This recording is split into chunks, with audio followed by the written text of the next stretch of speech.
Hey, what's up guys? Welcome back to another MMA breakdown Q&A. This is round 2 of MMA Q&A. Thanks for all you people who send in your questions and I'll answer them here.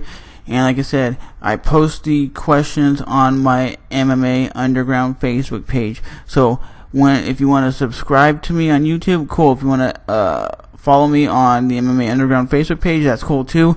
But every week I'm going to put up a thing where I just ask you guys to ask me the most randomest questions out there. They don't have to be MMA related, but this is the MMA breakdown Q&A.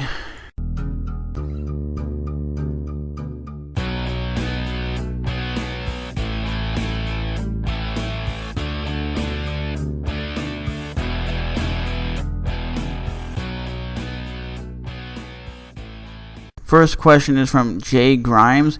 Conor McGregor is the Irish version of Anderson Silva. Weakness is wrestling strength overshadows weakness. Deadly striking, slowly picks apart opponents, and only question is, can he beat Jose Aldo? Well, I say this, dude. Everybody keeps questioning him. Can he beat Jose Aldo? Can he beat Jose Aldo? Why? Because Jose Aldo is the most dominating guy ever at 145. He's not as long as Conor. Conor has devastating striking, weird kicks, knees, and elbows. Yes, you've seen it multiple times that in the later rounds, your boy, Jose Aldo, does gas out and does look like crap.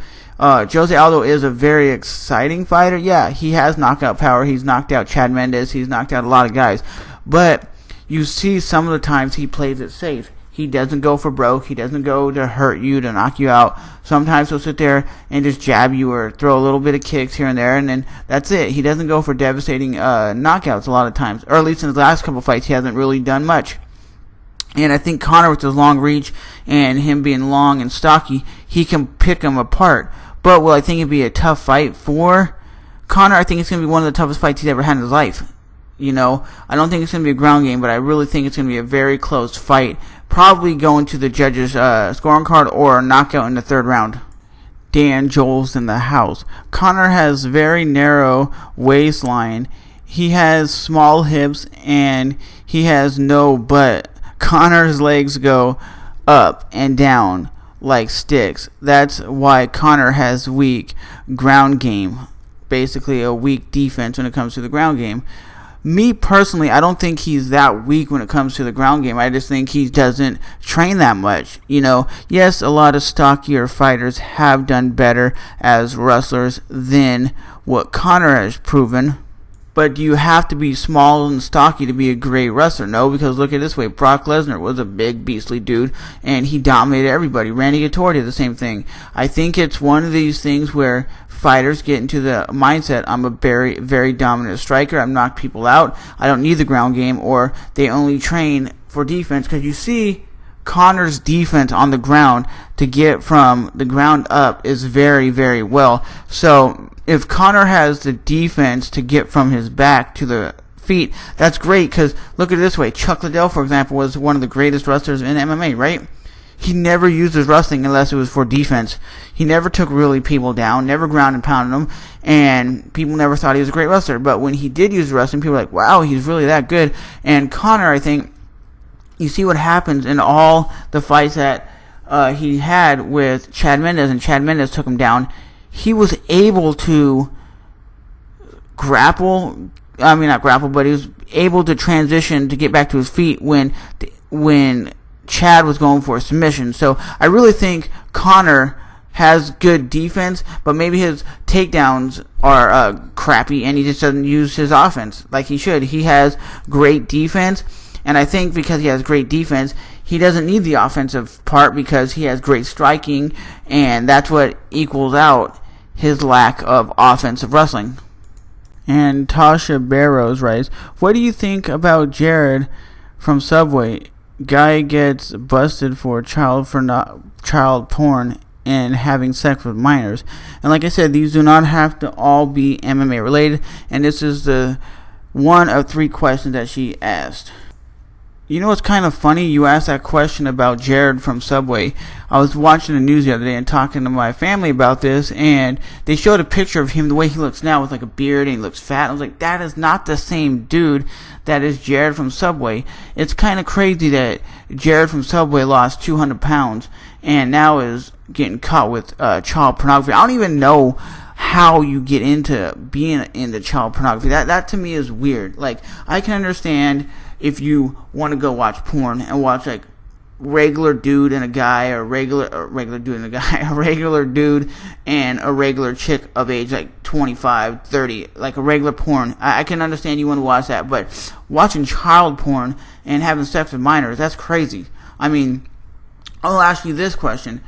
Did the people that he had sex with that were minors do it because he was a famous person? Because Jared from Subway is a famous person. So did these people look at it like, oh, I'm a groupie and I had sex with minors? I don't know. But at the end of the day, I wouldn't have sex with anybody that's a minor. And child porn, that is fucking weird. I don't get why people do it. I'll never understand it. But from what I understand, it's a big, humongous business. There's tons of that shit out there. But that's weird. Question numero dos. Do you think Hillary Clinton is telling the truth about emails? I'll say this. I personally don't really care what Hillary Clinton's talking about or she's not. I don't really keep up with politics. I think sometimes what Donald Trump is saying is off the wall, crazy. I think maybe she's telling the truth, maybe she's not. Will she be a good president? I don't know. I'll say this. I highly doubt that a woman can be a president in this term. I don't really see that happening because I think most of the time it's going to be Donald Trump. Most guys are going to vote for a man, and that's just the way it is. Will there ever be a woman president? Yeah, there's possible, but I don't know any country that's ran by a woman.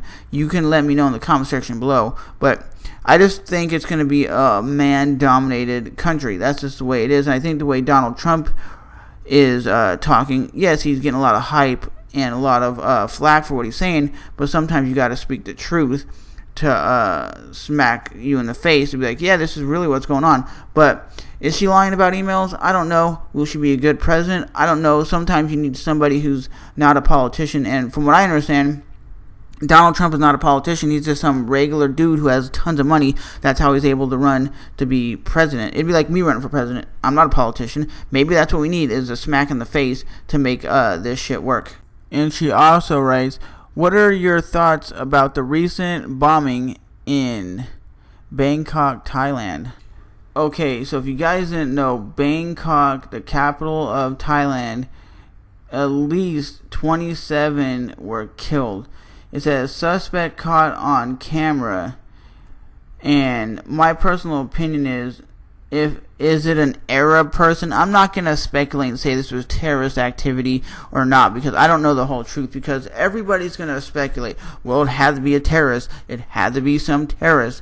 How come every time something happens with the bombing, it has to be a terrorist attack? I mean, not all Arabs are bad, and that's the one thing that the media is hyped up for years, that all Arabs are bad. And I guarantee you, I talked to people who live over there, and they said the same thing. Their media hypes up that all Americans are bad, all Americans are evil, and that's the same thing that we do. We talk shit about them. Oh, Arabs are bad. So for people who are saying this is a terrorist attack, I don't know if it is or it isn't. Thailand is bombed by the U.S. CIA? Question mark.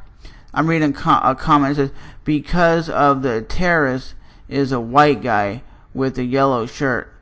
All of the Thai suspect think it's a CIA agent. And that's just what some stupid ass dude wrote in one of the comments. But I really don't know, man, because I wasn't there. I'm not going to speculate. I'm not one of those dudes who go deep into researching this. I'm not a conspiracy theorist. You know, if I listen to somebody might talk about it, I think about it, and then I give my own opinion. But for what I know about it, I really can't justify and say it was a terrorist or it wasn't. Or was it somebody from the U.S. who did it? You never know, because sometimes the government will do crazy shit to put and if you research enough, you can see a red flag like, yep, the government did this, so we can go attack some other country. It's happened multiple times. Like, I still thought to this day that the Boston bombings were an inside job. It's so weird that they were doing bombing tests on the day of the event. You wouldn't be have bombing tests during a race when you had like 50,000 people there. That to me is still messed up. Still mind-blowing. It's the same thing with this. Is it an inside job? Is it a terrorist attack? I don't know. But I'm just giving you my opinion on what I know about it. So today's MMA Q&A is over. And I will definitely thanks everybody for tuning in, everybody who participated. And I love the questions that are not just MMA related. It makes me think about it. And you guys can ask me, like, what's your favorite dream fighter? What would happen if this fighter from this generation would have fought this guy? And I can break it down and give you my opinions on that as well. But I am Trevor. As always, thanks for tuning in and watching another MMA Q&A. Boom, baby.